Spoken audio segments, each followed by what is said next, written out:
I actually have one sister. I live in... For the region, for our alliance, and for the U.S.-Hungary relationship.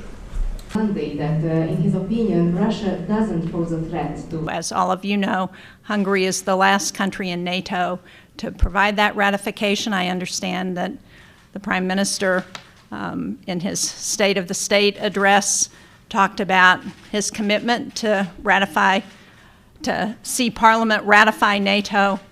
On the 26th, the Prime Minister has talked about not being the last, having Hungary be the last country in Europe to ratify Sweden's accession to NATO, and yet that didn't happen at the last session of Parliament. To ratify the accession of Sweden here in Hungary, and there are contracts, but we're not privy to that information.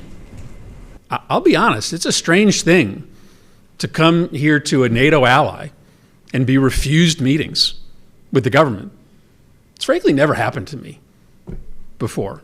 The Article 5 commitment to Hungary is indisputable. Our commitment to Hungary's sovereignty. Hungary is not that important.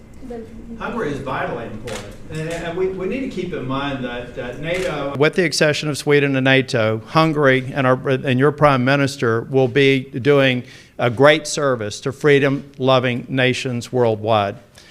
With that, I'm going to just say that I agree with everything that Senator Shaheen said. This is a bipartisan delegation, and we hope that the government, those that we weren't able to meet with today, will actually hear our thanks in advance for rapid admission or accession of Sweden in the coming weeks.